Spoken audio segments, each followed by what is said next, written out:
রেখো মা, বৃন্দাবনে একটা পশু পাখি পর্যন্ত অনাহারে থাকে না জানো। বৃন্দাবনে যারা গেছে খুব বানর হনুমান, মানে যারা গেছে তারা ভালো জানো।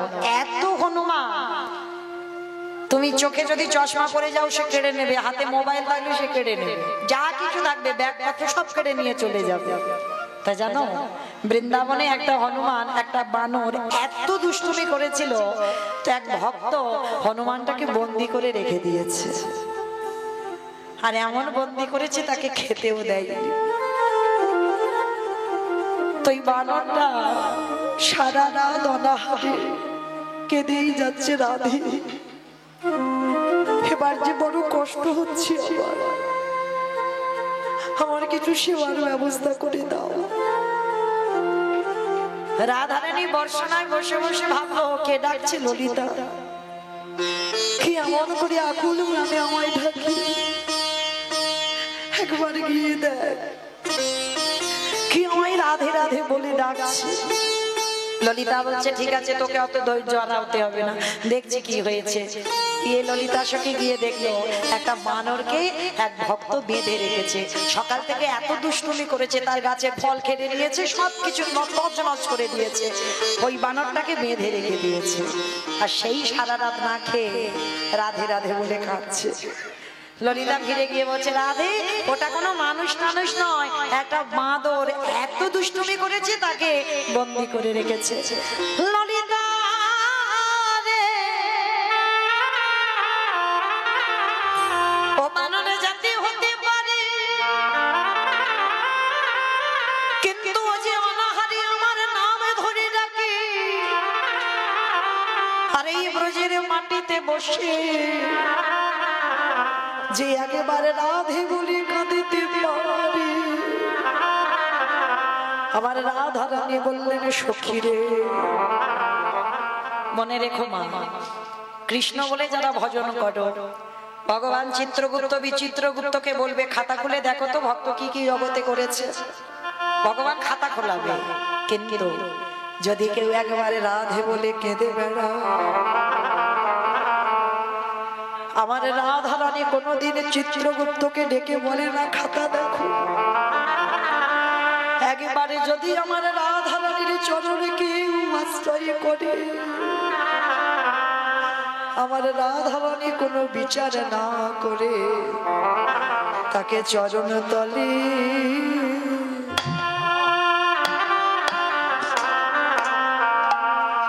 আশ্রয় দেয় গো।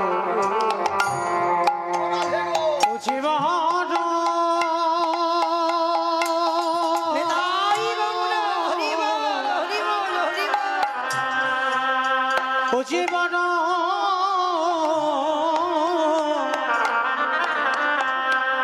বড় কৃপা,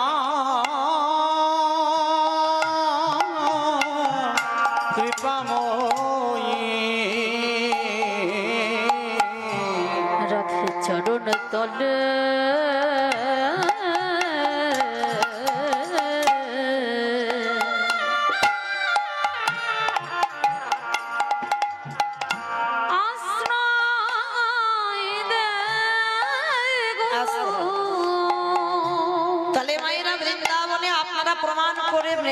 প্রমাণও পেয়ে যাবেন, নিজেরা না খেয়ে চলে আসবে, দেখবেন বাবা আমাদের রাধা রানী মাঝে রাস্তায় গিয়ে ভক্তকে নিজের হাতে আমার রাধা রানী খাইয়ে দিয়ে আসে। আজকের এই রাধা রানীর এমনই একটা মহিমা আছে। আমার গোবিন্দের মনে পড়ে গেছে, একটা পাখি রূপ ধরেছে, আর পাখি রূপ ধরে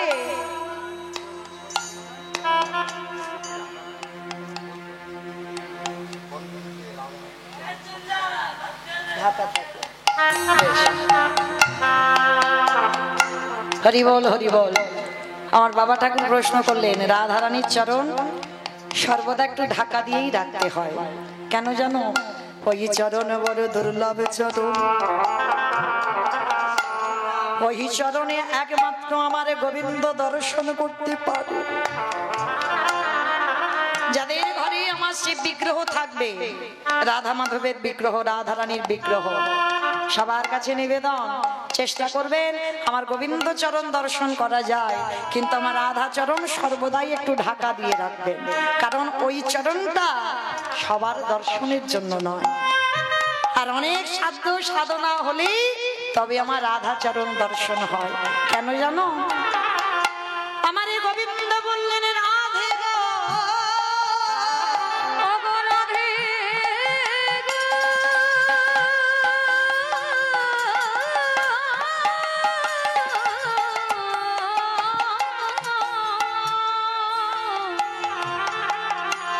রাই কৃপা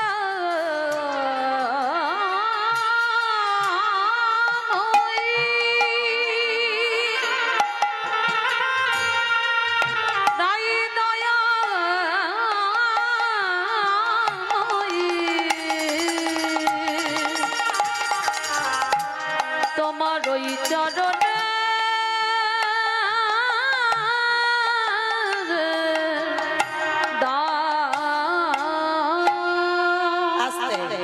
যেমন বাবা আপনারা এই ঘটনাটা জানেন, এই রাধা চরণ কেউ দর্শন করতে পারে না, যেমন সেই শ্যামানন্দ আপনারা জানেন এই কাহিনীটা। শ্যামানন্দ প্রভু ওই রাধারানী বৃন্দাবনে যখন নৃত্য করেছিল, রাস নৃত্য, আর সেই নৃত্যতেই রাধারানীর চরণের নূপুর খুলে গেল।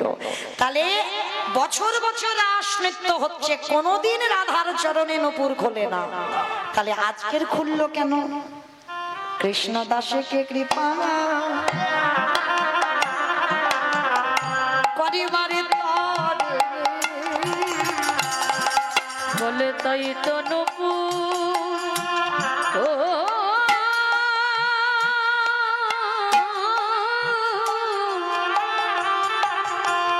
নূপুর খুলে গেছে, কৃষ্ণ দাসকে কৃপা করবে বলে। বছর বছর রাস নৃত্য হচ্ছে, কোনোদিন পায়ের নূপুর খোলে না, তাহলে সেদিন খুলেছিল কেন? না কৃষ্ণ দাসকে কৃপা করবে বলে। তার আজকে ললিতাকে যখন প্রশ্ন করলো আমার নূপুরটা নিয়ে আয়, কি বলেছিল কৃষ্ণ দাস? বলে নূপুর দেব, আগে যার পায়ের নূপুর আগে তাকে আসতে বল।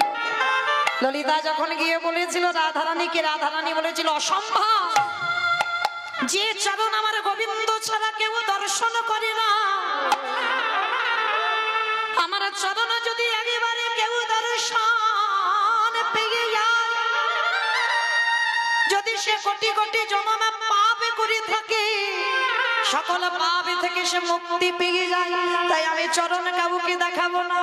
ললিতা বলেছিল রাধে রে, তুই চরণ দেখাবি না? না, আমার কাছে তুই এইরকম করে কথা বলছিস কেন? কিন্তু ভেবে দেখেছিস যে নূপুর কোনোদিন খোলে না, তাহলে আজকের খুলেছে কেন?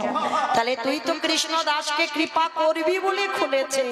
রাধারানী বলল ললিতা রে, তুই ঠিকই বুঝতে পেরেছিস আমার মনের কথা, যে এতদিনে ধরে ঝাড়ু সেবা দিয়েছি, কতদিন গুরু আশ্রমে থেকে মাথায় কলসিতে করে জল এনে ফুলের গাছে দিতে দিতে মাথায় পোকা হয়ে গেল। যার এত গুরু ভক্তি, যারা গুরু সেবা, তাকে কৃপা করব বলেই তোমার নূপুরটা খুলে এলাম। চল এবার তোর নূপুর নিয়ে আসবি। এইবারে রাধারানী গেছিল সেই কৃষ্ণ দাসের কাছে, আর যেই না প্রভু শ্যামানন্দ প্রভুর কাছে গেল, তখন রাধারানী বলছে দাও এবার আমার নূপুর। বলে দেব তো বটে, আগে দাও দাও চরণ, তুমি আমার হৃদয়ে দাও। আমি যে ওই চরণে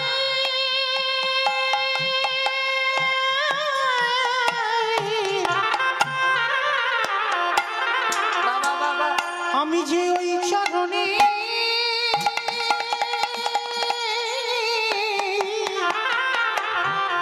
বড়ই অভিলাষী, বলে দাও দাও চরণ আমার হৃদয়ে দাও। রাধা চরণ ডাকতে গেলে সোনার পাত্রে ডাকতে হয়, রাজনন্দিনী প্রেমময়ী। সোনার পাত্র পাবে কোথায়? কৃষ্ণদাস বললেন রাধে গো, আমার কাছে তো সোনার পাত্র না, আমারে আছে এই হৃদয়ে পাত্র, তুমি তুলে দাও। রাধারানী বলল কৃষ্ণদাস তোকে তো কৃপা করব, তবে শোন আমার নুপুরটা তুই নিজের হাতে আমার পায়ে পরিয়ে দে। পরিয়ে দিয়েছিল আমার সেই শ্যামানন্দ প্রভু, আর সেই নুপুরটা নিয়ে শ্যামানন্দের গুরুদেবের দেওয়া তিলক মুছে দিয়ে করে দিয়েছিল নুপুর তিলক। শ্যামানন্দ পরিবারের যারা ভক্ত আছেন তাদের কপালে দেখবে নুপুরের মানে রাধারানীর চরণের নুপুরের মতো তিলক, এটা শ্যামানন্দ পরিবারের তিলক। তো আজকে সেই রাধা চরণ বড় দুর্লভ, কোটি কোটি সাধ্য সাধনা হলে তবে রাধা চরণ দর্শন হয়। ওই জন্য যাদের ঘরে বিগ্রহ আছে প্রত্যেকের বলে যাই রাধা চরণ সে যাই পড়াও, শাড়ি পরাও আর যেমন ঘাগরা পরাও যাই পরাও, কিন্তু রাধা চরণ সর্বদাই ঢেকে রাখবে, কিন্তু গোবিন্দ চরণ যেন দর্শন হয়। আর বিগ্রহ দর্শন করতে গেলে একটা কথা মনে রেখো মা, সর্বাগ্যে ভগবানের চরণ দর্শন করবেন। আমরা অনেকে বারব্রত উপবাস করি, ডালাটা দিয়ে নিবেদন করলাম, ভগবান কি কোনোদিন তোমার ডালার দিকে দেখে? কখনো দেখেনি। তাহলে ডালা যখন ভগবানকে দেবে, নিবেদন যখন করবে, তোমার লক্ষ্যটা যেন ভগবানের চরণে থাকে। চরণ দর্শন করবে, তারপরে কোটি দেশ দর্শন করবে, তারপরে ভগবানের বদন দর্শন করবে। কোনোদিন ভুল করে সরাসরি ভগবানের বদন দর্শন করতে নাই। আর ভগবানের যদি দর্শন এইভাবে করো, তাহলে ভগবান তোমার কি দেখবে? কি গো, ভালো ভালো খেতে দিয়েছে ওইগুলো দেখবে না, তাহলে কি দেখবে? ভক্তের নয়নের দিকে ভগবান তাকাইছে, ও যে ভক্ত বড়,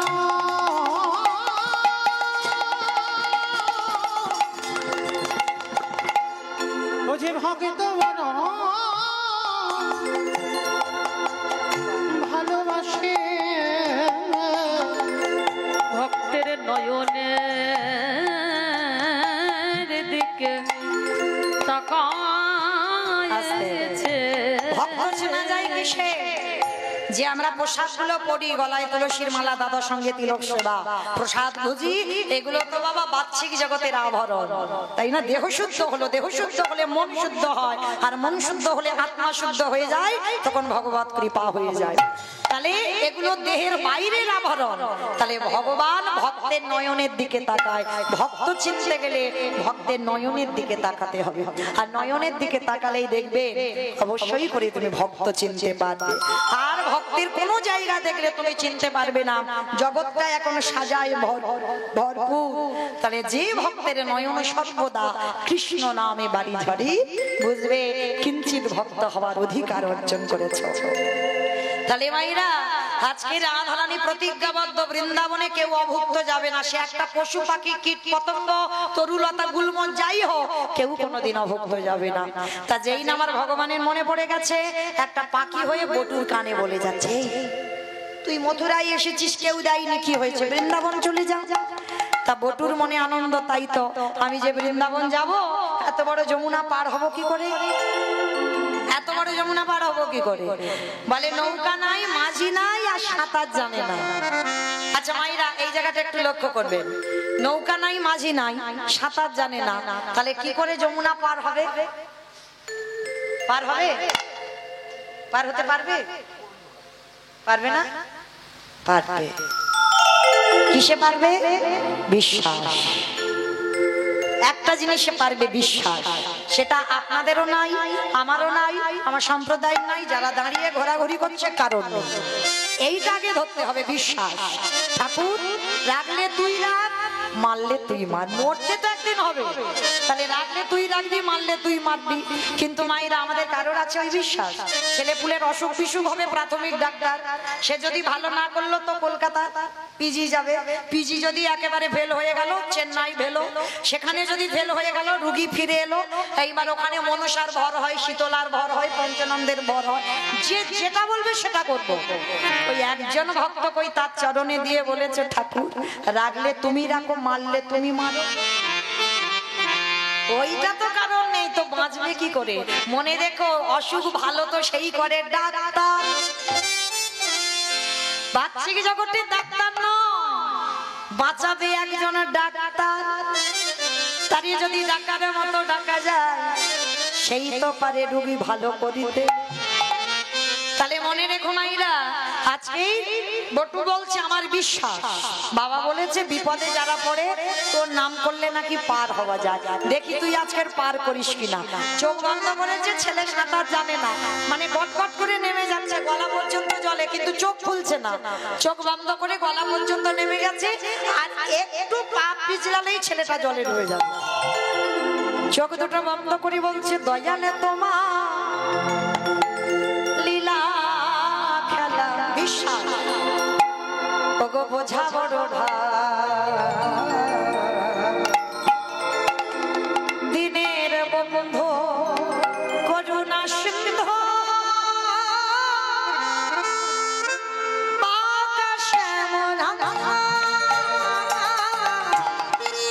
দয়ালে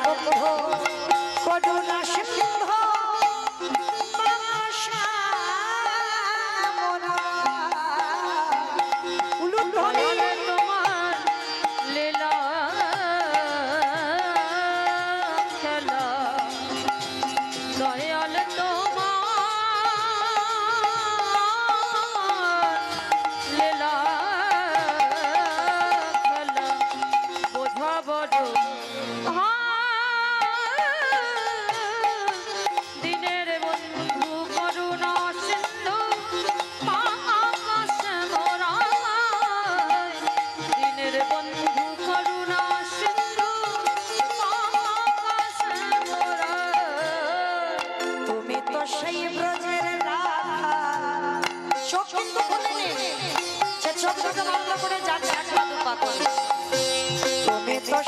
ব্রজের রাখা, নদিয়ার নেমা বিষ্ণু প্রিয়ার পুত্রে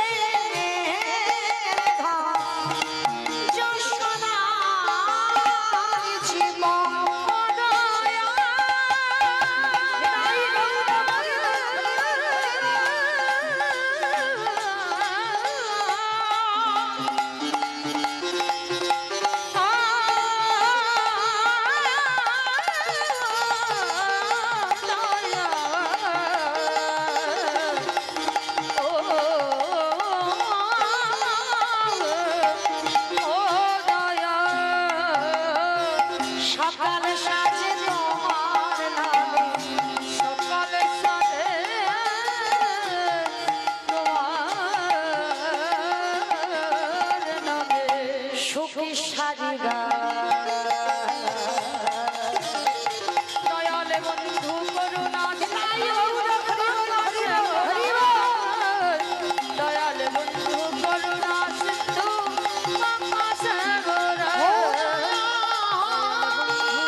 চোখটা ছেলেটা খুলেছে, কখন যমুনার এ ঘাট থেকে ও ঘাটে চলে গেছে। এত বড় যমুনা নদী পার হয়ে গেল। কৃষ্ণ তোর এত অহিতুকি কৃপা। মা পূর্ণমাসীর ঘরে চাল ডাল সবজি যা যা লাগে পুটলি ভর্তি করে ছেলেটার মাথা।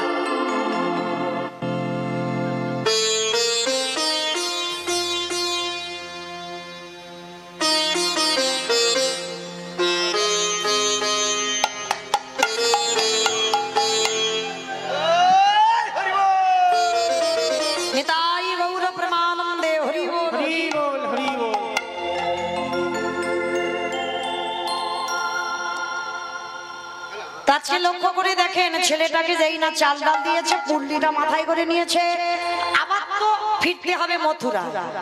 ভগবান মনে মনে বলছে, বেটা ঠিক তো জোগাড় করে ফেললো, এত তাড়াতাড়ি খাবো না, এখনো বাকি আছে, আর একটু ঘষে মেজে নিতে হবে। ভগবান কি করেছে জানো? ওদের বাড়ি বসে থাকতে থাকতে কুর্ম হয়ে জলের তলায় বসে আছে। আমাইরা কুর্ম মানে কি গো? কুমির। কচ্ছপ, বাহ। কুর্ম মানে কচ্ছপ। ভগবান একবার কচ্ছপ হয়েছিল জানো তো, ওই জন্য কচ্ছপ টচ্ছপ খেতে নেই। ভগবান একবার কচ্ছপ হয়েছিল, খাও না তো কেউ। ভগবান একবার মৎস্য হয়েছিল, ওই জন্য মাছও খেতে নেই, খাও না তো কেউ। খাও খাও, আমি বারণ করছি না, কিন্তু যেমন পিস পিস করে তেলে ভাজছো, তোমারও পিস পিস করে তেলে ভাজা হবে। তো আছে ভগবান কচ্ছপ হয়ে জলের তলায় বসে আছে। তো বটু তো জানে না, চাল ডালটা নিয়ে নাচতে নাচতে নাচতে নাচতে একেবারে পর তো পর বাবা কচ্ছপের পিঠে পা পড়ে। আর যারা কচ্ছপ দেখেছো না, কচ্ছপের পিঠটা দেখেছো পিছন, আমার ভগবান আজ ভক্তির লাগি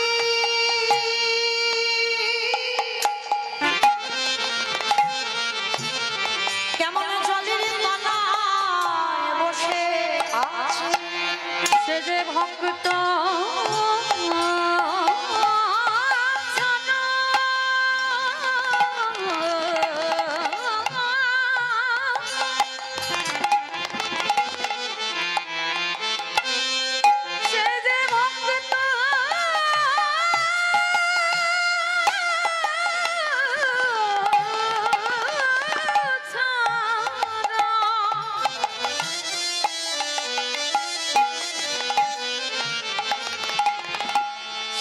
ভক্ত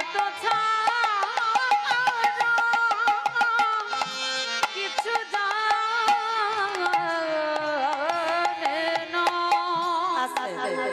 এইবার ছোট্ট ছেলেটা কি করেছে বাবা, ওই যেই না কচ্ছপের পিঠে পাটা দিয়েছে, পা পিছলে ছেলেটা একেবারে যমুনার জলে।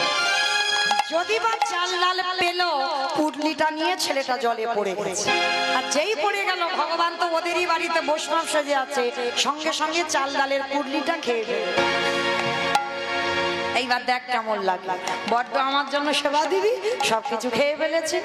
এইবার ছোট্ট ছেলেটা কেঁদে উঠলো, মা তোর এত লোক, আমার বৈষ্ণব সেবার চাল ডাল তুই খেয়ে নিলি, ঠিক আছে এবার আমার জীবনটা তোর খেতে হবে, তৈরি হ। যেই না বাবা জীবনটা নেবে বলে আমার ছোট্ট বটু এক পা দুপা করে জলে নামছে, এক্ষুনি আমায় তোর জলে প্রাণ ত্যাগ করবো। ভগবান ওদেরই বাড়িতে বসে বসে ভাবছে, হায় হায় হায় হায়, ছেলেটা যদি মরে যায় আমাকে তো ভগবান বলবে না, তাহলে বাঁচাতে হবে। কিন্তু কি করে বাঁচাবো, কি করে বাঁচাই, কি করে বাঁচাই, কি করে হয়েছে। ওরই বাবাকে ডেকেছে, মণিবাবা তুমি কেমন বাবা, ছেলেটা সেই যে দুপুর বেলা ভিক্ষায় গেল, এখনো ফিরছে না, তুমি খোঁজ খবর নেবে না? তাই তো বাবা মনে মনে ভাবছে, ছেলের এত তো দেরি হওয়ার কথা নয়, তাহলে এত দেরি হচ্ছে কেন, দাঁড়াও একবার দেখে আসি। ঠিক আছে বাবা আপনারা একটু বসেন, আমি দেখি ছেলেটা কোথায়। শোনো, তোমার ছেলে মনে হচ্ছে যমুনার পাড়ে খেলছে। কিরম বদমাস দেখেছো, মানে একবার করে ভক্তরে ঠেলে দিচ্ছে বিপদের মুখে, আর একবার করে বাঁচাচ্ছে। আর বাবা ছুটে গেল যমুনার ঘাটে, গিয়ে দেখলো ছেলেটা গলা পর্যন্ত জলে নেমে আছে। এই বোকা, আগে শিগগিরই ওঠ, সাঁতার জানিস না তুই, জলে নেমেছিস কেন? সর্বনাশ, আর একটু গেলে তুই জলে ডুবে যাবি, আগে ওঠ বলছি। মরা হলো না, মৃত্যুটা তো খুব কঠিন মা, বেঁচে থাকাটা সোজা, মৃত্যুটা কঠিন। মরি বললে মরা হবে না, কি মাইরা মরি বললে মরা হবে? আমি যদি বলি এক্ষুনি এখনই আমি মরবো, মরতে পারবো? পারবো? বলে হ্যাঁ পারা যাবে। কেন? একটু বিষ খেয়ে নিলেই তো মরে যাবে। বলে না, খাও খাও, একটু আড়ালে গিয়ে খাও, আর কেউ যদি দেখে ফেলে, একবার যে খাবে দ্বিতীয়বারে আর খাবে না, মানে একবার হাসপাতাল থেকে ফিরে এলে আর খাবে না, তাই না? তাহলে ভাইরা মরি বললে মরা হবে না, ওই জন্য বলছে কে যে কিভাবে মরবে জগতে কেউ জানে না, কেউ বলতে পারবে না এখানে। ওই জন্য শাস্ত্র বলছে কেউ খাইয়ে মরে, কেউ খাইয়ে মরে, কেউ নিয়ে মরে, কেউ দিয়ে মরে, কেউ শুনে মরে, কেউ দেখে মরে, কেউ বলে মরে, কেউ ভালোবেসে মরে। এই যা যা কথাগুলো বলছে, একটা কথা গ্রন্থের বাইরে নেই বাবা, সব গ্রন্থের ভিতরে আছে, একটা আজে বাজে কথা নয়। কারো জানা থাকলে বলতে পারবেন। কেমন খেয়ে মরেছিল কে, খেয়ে মরেছিল কে, কারো জানা থাকলে বলো। বকাসুর, বকাসুর খেয়ে মরেনি, কৃষ্ণ গোষ্ঠে গেল এমন করে গিলে খেলো একেবারে হরিবল হয়ে গেল বকাসুর। আর পরেরটা সবাই পারবে, খাইয়ে মরেছিল কে?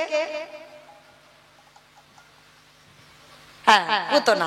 একটু ভাবতে আসতে হবে, শুধু যে আমার মুখের দিকে তাকিয়ে থাকলে হবে না, একটু স্বাস্থ্য চিন্তা করতে হবে। তাহলে পুতনা খাইয়ে মরেছিল, 6 দিনের ছেলে কৃষ্ণ স্তনে বিষ মাখালো আর এমন করে টান দিল হয়ে গেল পুতনা, হরি বল।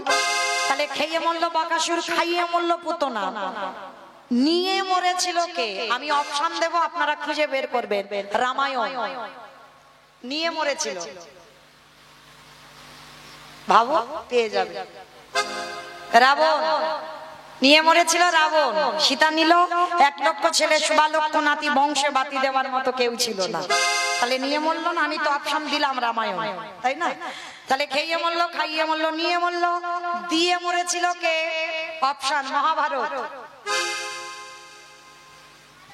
দিয়ে মরেছিল কর্ণ। বন্ধ করো। দিয়ে মরেছিল কর্ণ, কবচ কুণ্ডল দিল বলেই তো কর্ণ বধ হলো, না হলে হতো না। তাহলে খেয়ে মরলো, খাইয়ে মরলো, নিয়ে মরলো, দিয়ে মরলো। শুনে মরেছিল কে? মহাভারত। না, শুনে মরেছিল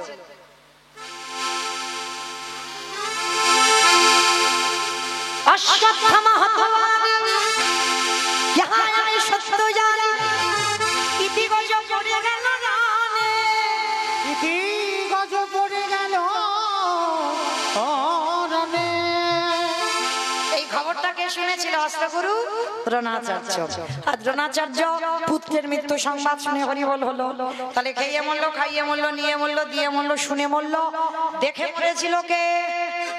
হিরণ্যকশিপু। দেখে মরেনি? প্রহ্লাদকে বলেছিল, প্রহ্লাদ তোর হরি কোথায় থাকে? বলে যেদিকে তাকাবো সেদিকে আমার হরি। এই ফটিক স্তম্ভে তোর হরি আছে? বলে আছে। ভগবান ভক্তের জন্য রড বালি সিমেন্টের ভিতরে ঢুকে বসেছিল। তাহলে কতটা দীনতার প্রতিমূর্তি ভক্তের প্রতি। তাহলে ওইখান থেকে বাইর হলো, দেহটা মানুষ, মুখটা পশু। কোন ঠাকুর? গণেশ ঠাকুর। আই দেখো নাকি গণেশ ঠাকুর। মানে বুদ্ধিটা দেখেছো? দেহটা মানুষ বলেছি, মুখটা পশু বলেছি, ওই জন্য গণেশ ঠাকুর। আমাইটা কোন ঠাকুর? না নৃসিংহ। বাহ, নৃসিংহদেব। আর ওই নৃসিংহ রূপ ধরে হিরণ্যকশিপুরকে বধ করেছিল। কিন্তু বাবা এই হিরণ্যকশিপুরের একটা বর দেওয়া ছিল না? ওই রূপটা তো এমনি এমনি ধরেনি। ওরই দাদা হিরণ্যাক্ষকে বধ করেছিল বরাহ রূপ ধারণ করে, আর হিরণ্যকশিপুরকে বধ করেছিল নৃসিংহ রূপ ধারণ করে। মানে দুইটো অবতার দুই ভাইয়ের জন্য, দুটো অবতার ধরেছিল দুই ভাইয়ের জন্য। তাহলে এই জায়গাটা একটু বিচার করে দেখেন, এই রূপটা ধরেছিল কেন? ভগবান হিরণ্যকশিপুরকে একটা বর দেওয়া ছিল, কোনোদিন নারী নয়, পুরুষ নয়, পশুতে ওকে মারতে পারবে না। জলে নয়, স্থলে নয়, অন্তরিক্ষে মারতে পারবে না। ঘরে মারতে পারবে না, বাইরে মারতে পারবে না, দিনে মারতে পারবে না, রাতে মারতে পারবে না, মাসে মারতে পারবে না, বারে মারতে পারবে না। মূর্খ হিরণ্যকশিপুর ভেবে রেখেছিল তাহলে তো আমি অমর। ভগবান বললেন পাগল, অমর নয়, আমি একটা একটা জায়গায় ফাঁকা রেখে দিয়েছি। যার জন্য তো ভগবান ওই রূপটা ধরলো।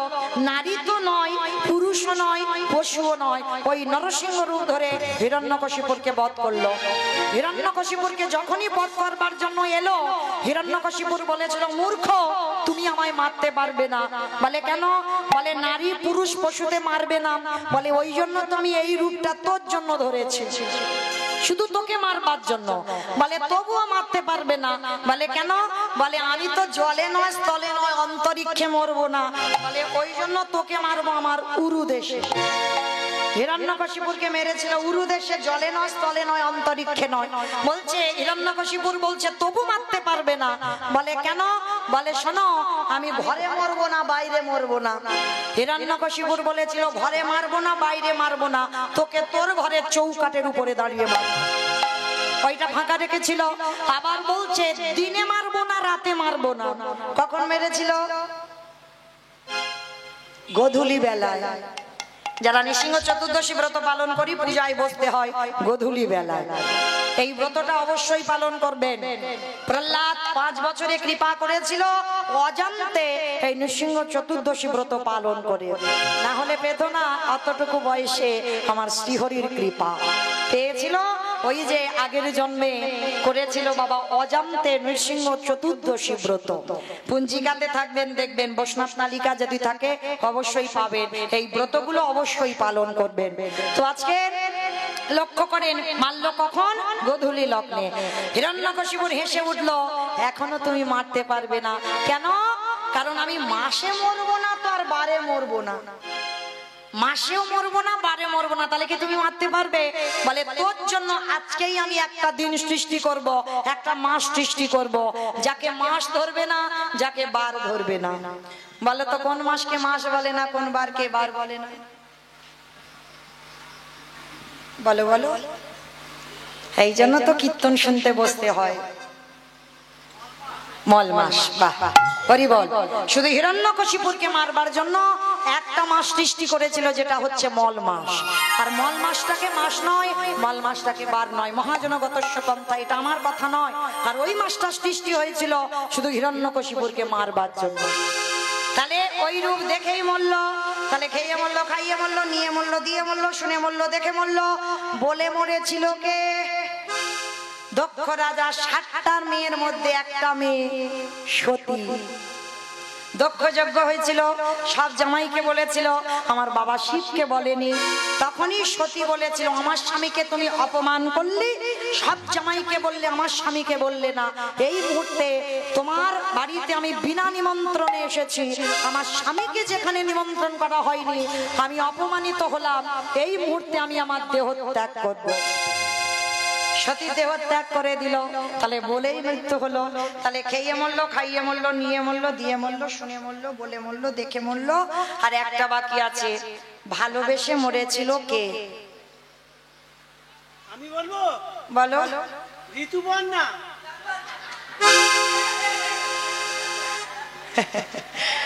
আমি বলেছি গ্রন্থের বাইরে একটা কথা যেন না যায়। এ তো বাইরে চলে গেল। আর তাছাড়া ঋতুপর্ণা মরেইনি এখন। দেখেছো মরেছে? দেখেছো, মানে সিনেমা দেখে দেখে মাথাটা গেল। মানে সারাদিন গাড়িতে সিনেমাই দেখতে ব্যস্ত। তো মাইরা, এইখানে ভালোবেসে মরেছিল রাজা দশরথ। রামায়ণে রাজা দশরথ ভালোবেসে মরেনি। কাকে ভালোবেসেছিল? রামকে, কইকেয়ীকে। বেশ ভেবে উত্তর দিতে হবে। কইকেয়ীকে ভালোবেসেছিল। আর কইকেয়ীকে ভালোবাসতে গিয়ে এমন কায়দা করে দুটো বর চাইল। প্রথমবারে ভরত রাজা হবে, দ্বিতীয়বারে রাম যাবে 14 বছর বনে। আর যখন রাম বনবাসী হলো, দশরথ কেঁদে কেঁদে অন্ধ হয়ে বিছানা সজ্জা হলো। আর বিছানায় শয়ন করে দশরথ মরবার আগে একটা কথা বলে গেল, ওরে কলির জ্ঞানন্দ জীব, তোরা যেন আমার মতো কেউ বউকে ভালোবাসিস না। আমি মৌমিতা বলছি না, দশরথ মরার আগে বলে গেছে, আমার মতো যেন কেউ তোরা বউকে ভালোবাসিস না। তবে ভালোবাসবি, কিন্তু বউ যেন মাথায় চড়ে না বসে। আর যাদের যাদের বউ মাথায় চড়ে আছে, তারা খেয়াল রেখো, ওগো তাদের দশা দশরথের মতো হবে।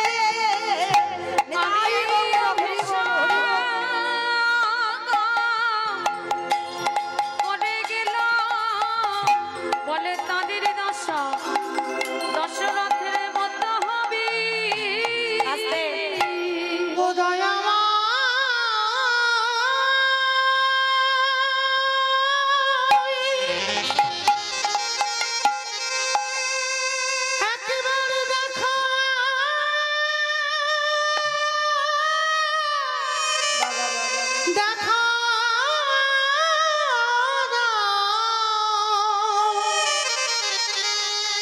ওগো তুমি না